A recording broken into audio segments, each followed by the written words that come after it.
Hi friends, இன்றைக்கி நம்ம கிச்சனில் கேரளாவோட ஸ்பெஷல் இறைச்சி புட்டு எப்படி செய்கிறதுன்னு பார்க்கலாமா? அதுக்கு 1/2 கிலோ அளவுக்கு போன்லெஸ் சிக்கன் எடுத்திருக்கேன். நீங்கள் போன்ஸ் இருக்கிற சிக்கன் கூட யூஸ் பண்ணிக்கலாம். 1 டீஸ்பூன் அளவுக்கு மஞ்சள் தூள், 1 டேபிள் ஸ்பூன் அளவுக்கு இஞ்சி பூண்டு paste, 1 teaspoon salt, 1 teaspoon pepper powder, chicken வேகிறதுக்கு 1/2 கிளாஸ் அளவுக்கு தண்ணி, இதெல்லாத்தையும் சேர்த்து 4 விசில் வச்சு வேக வச்சுக்கலாம். சிக்கன் வேகிறதுக்குள்ளே நம்ம மசாலா ரெடி பண்ணிடலாம். ஒரு கடாயில் 4 டேபிள் ஸ்பூன் அளவுக்கு தேங்காய் எண்ணெய் சேர்த்துக்கிறேன். ஆயில் சூடானதுக்கப்புறம் 4 வெங்காயத்தை குட்டி குட்டியாக கட் பண்ணி சேர்த்துக்கிறேன். கொஞ்சமாக கருவேப்பிலையும் சேர்த்துக்கலாம். வெங்காயம் லைட்டாக வதங்கினதுக்கப்புறம் ஒரு பச்சை மிளகாவை குட்டி குட்டியாக கட் பண்ணி சேர்த்துக்கிறேன். நீங்கள் கிட்ஸுக்கு கொடுக்குறா இருந்தால் பச்சை மிளகாவை அவாய்ட் பண்ணிக்கோங்க. வெங்காயம் வதங்கட்டும். சைடில் நம்ம சிக்கனும் நல்லா வெந்துருச்சு. சிக்கனில் உள்ள தண்ணியெல்லாம் ட்ரை பண்ணிவிட்டு குட்டி குட்டியாக ஸ்ட்ரெட் பண்ணி எடுத்து வச்சுக்கலாம்.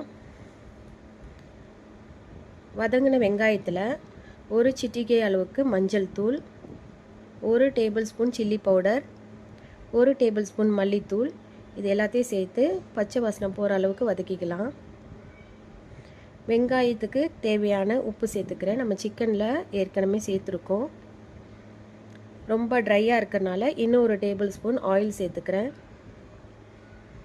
இந்த ஸ்டேஜில் ஒரு தக்காளியை குட்டி குட்டியாக கட் பண்ணி சேர்த்துக்கோங்க. அந்த கிளிப் மிஸ் ஆயிடுச்சு. 1 டீஸ்பூன் அளவுக்கு கரம் மசாலா சேர்த்து நல்லா மிக்ஸ் பண்ணிக்கலாம். இப்போது ஷ்ரெட் பண்ணி வச்சுருக்க சிக்கனையும் சேர்த்து நல்லா மிக்ஸ் பண்ணிக்கலாம். வெங்காயம் சிக்கன் எல்லாம் நல்லா மிக்ஸ் ஆனதுக்கப்புறம் ஃபைனலாக கொஞ்சமாக மல்லியில சேர்த்து மிக்ஸ் பண்ணி ஆற வச்சுக்கலாம். இப்போ புட்டு மாவு ரெடி பண்ணிக்கலாம். புட்டு மாவு செய்கிறதுக்கு 2 கப் அளவுக்கு அரிசி மாவு எடுத்திருக்கேன். வறுத்தது வறுக்காது எது வேணால் சேர்த்துக்கலாம். கொஞ்சமாக சால்ட் சேர்த்துட்டு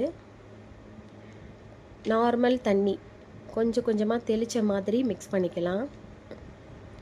இந்த மாதிரி குட்டி குட்டியாக பால்ஸ் இருக்குல்ல, அதை ரிமூவ் பண்ணுறதுக்கு ஒரு ஸ்டெய்னர் வச்சு இந்த மாதிரி தேய்ச்சி விட்டால் அதில் இருக்கிற பால்ஸ் எல்லாம் உடஞ்சிரும்.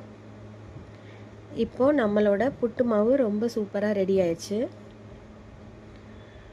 ரெடி பண்ண புட்டு மாவில் 1 கப் அளவுக்கு துருவின தேங்காய் சேர்த்துக்கிறேன்.